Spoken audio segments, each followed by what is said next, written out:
live for the very first episode of In the Mud Drum with Gordy Wild. We got Kyle and Justin in the Mud Drum today. How you guys doing? Good. How are you, Gord? Very good. What's been going on these days in Alberta, boys?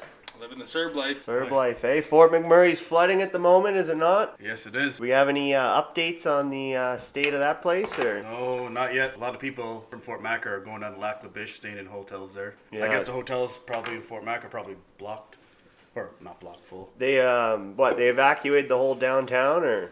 Yeah, I think so. Well, that's not very good. What about Peace River? Peace River's got some flooding too, don't they? Or? I haven't heard too much on Peace River, just Fort Mac. Price of gas. What's going on with the price of gas, boys? You said it went up today? Yeah, it went up 20 cents, 77.9. And what were we paying before? 58 or something? 57.9. Big news today too, with Alberta rolling out their plans to open up the economy. What, you guys want to fill me in on that? Because I didn't hear anything about it, or? I don't watch the news, so. Justin, you got the anchor here. Justin. Well, I was just reading that they're gonna start opening up Alberta May 14th. There's gonna be 2 phases so far. They haven't mentioned a third one, but it's all based on how phase 1 goes, right? Phase 1. What gets to open up with phase 1? Daycares, retail stores, a couple more restaurants, but there's some restrictions, but they're only allowed 15 people, just like it is now, right? So retail stores, 15 people in the store. Yeah, I can't imagine that. Oh yeah. I don't know if you're gonna open movie theaters, but. No, that'll be after stage 2. That's Yeah. in stage 2, but it's all based on how successful stage 1 is, right? Yeah, and then for phase 2, what happens then? It's just they kind of loosen Schools, oh yeah. Then open the floodgates and just let Open her the go. floodgates. Oh, yeah. well, at least golf courses are opening up Monday. We don't really know what direction this podcast is going to take. Kind of like our pilot right now, just. Yeah, just test kind the of, we thought we'd give it a go. I think it would be a really good platform, like I said, for people to come out here and tell stories and just talk about the trade. And I think it'd be cool to talk about the lifestyle behind the trade as well. And one of the favorite things I have about being a Boilermaker is all the people you meet and how everybody comes from a different walk of life and everyone's got different talents outside of work or different hobbies, right? You start talking Kyle to a plays guy. a guitar. Yeah. Yeah, you meet musicians, you meet hunters, artists, singers, all sorts of stuff, Yeah, right? it's definitely not a boring life, that's for sure. It's interesting. And I'm sure all of you guys know, you sit down with a Boilermaker and they got a few stories, so this could possibly be a platform for people to share those stories, and we can just do whatever, and maybe it could be a platform for people to get their opinions like out there and explain themselves like a long form way instead of just being like a keyboard warrior on that fight room or whatever, and come out and Bring it. Come out and explain yourself, right? So we'll see how it goes, and hopefully we can get some good guests and we can keep pushing content out, right? Trying to figure out where we're going to post this podcast. We might do a YouTube channel in the Mud Drum, and with that we could do Boilermaker videos as well. Like, who knows, maybe we could go to the Learning Center and film some Boilermaker stuff there. I don't know, right? That would be pretty cool, actually. Maybe we can build a little community and a little online community here and try to bring the brotherhood closer together, right? And who knows, maybe we can take this podcast on the road. Yeah, that's it. Go Hit to the States. Go to Saskatchewan, down to the States, right? I think it would be pretty cool to talk to Boilermakers down in the States. Yeah, Like that'd be cool to have them on. How too, their right? culture is different from ours. Yeah, that would be really interesting because you always think about, oh, what would it be like going down there? But actually talking to one of them and seeing what works like there and how things are different. Even going across Canada and going down to Newfoundland and stuff and talking to some of the boys out there, right? Yeah, because some of the Boilermakers in Newfoundland were part of that 60 million. Yeah. So there's a few Boilermakers down there that are What's the 60 million? Oh, they won the lottery? Or? Yeah, like 2 years ago. A couple years ago, yeah. Oh, well, let fill everybody in who's not familiar with the story about what happened with the lottery. So this was about a few years ago. I don't know what local it is down in Newfoundland for the Boilermakers. 271, is it not?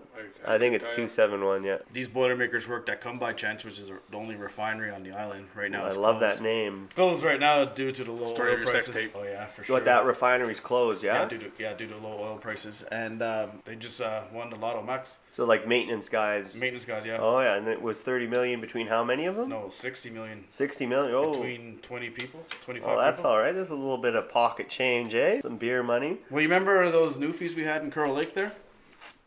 Is Newfie a derogatory term? Are we allowed to use that term here? Justin is a Newfie. So I lived in Newfoundland. Okay, well there you go. Okay, He's an American Newfie. I think one of the Newfies we worked with at Curl Lake was part of that group. Oh, really? Yeah. Like when I was out there too? Yeah. Oh, okay, that's pretty cool. Because I saw his picture there in the newspaper. Was it Vince? No, I can't Vince remember his Hoskins? name. What about that Peace River job? I thought that was supposed to be a big job that was going to be happening This here. year, yeah, because it got canceled last year, didn't it? Yeah, because the materials didn't come in, or it was the wrong material or something like that. Yeah, wasn't the material coming from Italy? Yeah, I'm not too sure. Maybe if one of you guys knows more information about that Peace River job, drop us a line on the Mud Drum. Yeah. But yeah, no, that would be a pretty good job to go to. I think it'd be fun to have all the boys out there and Bring the podcast on the road. bring the podcast. That's what I think we need. Like, we're gonna need like a podcast van that we can take the jobs. Oh in. yeah, we'll have to start with something shitty at first. We'll get a greasy old raper van or something, and I can. Yeah, well, it'll be interesting to see how this this social distancing is gonna affect our trade. Like, look at us with right work. now. Yeah. We're far enough apart. But even with these big jobs that are about to happen, right? It's going to be interesting to see what they're doing. I heard rumors that at Scottsford right now they're trying to set the lunchroom up to follow social distancing protocol. At that plant there that's being built by Shell Scotford, my buddy works on that, and that's what they do. Different lunch breaks. You Yeah, can't- stagger lunch breaks. They have like 2 seats in between everyone else, right?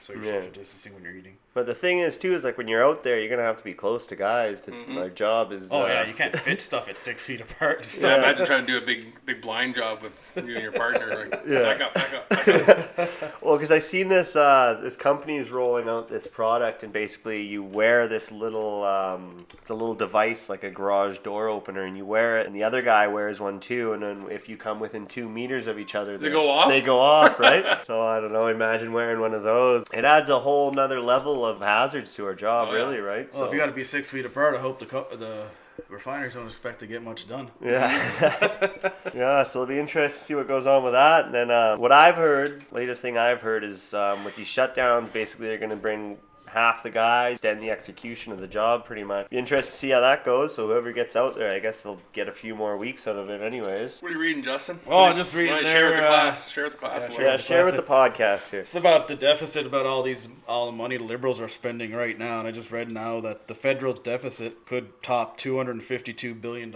this year, and we're not even halfway through the year. So we're not doing too great this year, is it?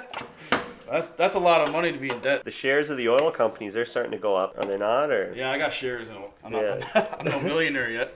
yeah. Can't be a Did millionaire you, on 5 shares in 3. Did you buy into it when it was down, or? Yeah, I bought into it at the UCO and the USO. USO is the United States Fund, and UCO has something to do with Bloomberg Energy stocks. Yeah. UCO is a stock that dropped to $1.35 and then overnight went to 35. Of course, I missed that opportunity because I don't know anything about stocks.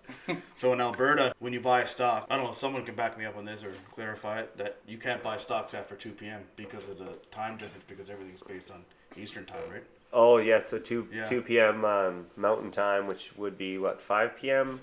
I Eastern? think it's 4:30, isn't it? What? No, 4:30. Newfoundland's the only place with a half an hour time. Yeah, 2 hours. How it goes in Alberta, baby. The way she goes, Rick. That's the way she The goes. way she goes. That's Ray's favorite saying. What made you want to become a Boilermaker?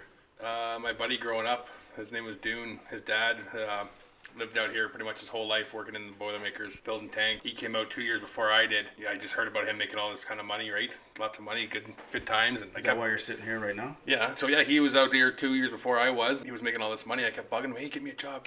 And and he's like, oh, I'll see what I can do. And then randomly one day his dad phoned me up and said, hey, you wanna come out to Alberta and build some tanks? And I was like, tanks? Like what? Like army tanks? Like what are we building here? Right? I kind of got that impression too. Like, Yeah, well, I had no idea, right? I was lived in Ontario doing landscaping, and then I came You kind out. of look like a landscaper. So you enjoy it or what? Oh yeah, it's not bad. It's had its ups and downs for sure. But So that was your first job building tanks. yeah.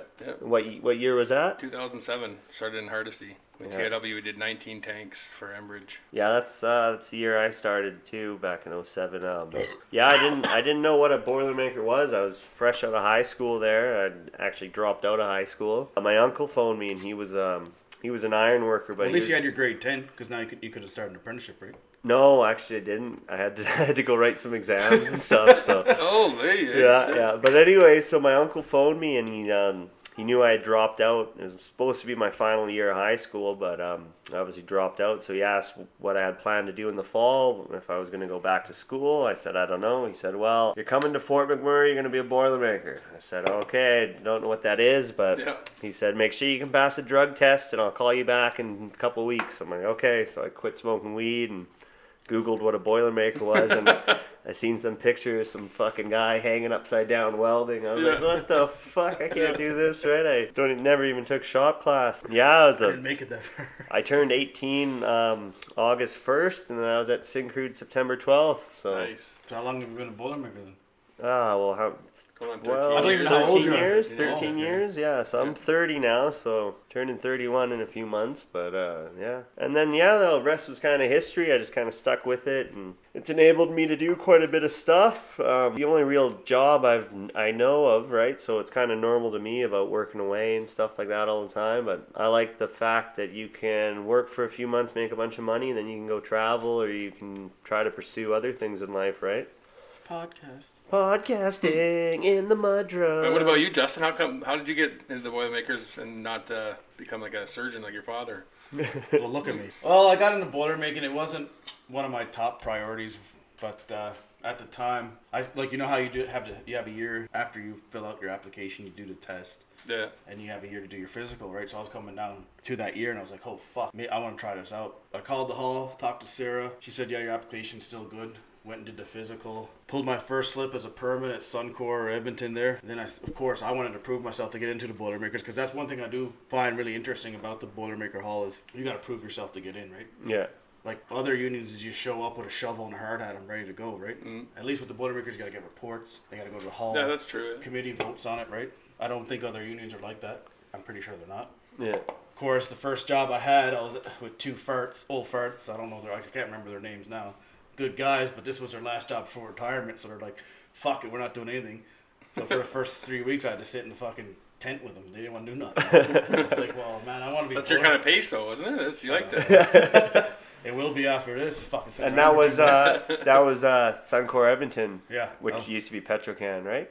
Yeah. Petrocan, yeah. That was with KBR, which is they're no longer. I don't think they're no longer a union company, but I've seen them around.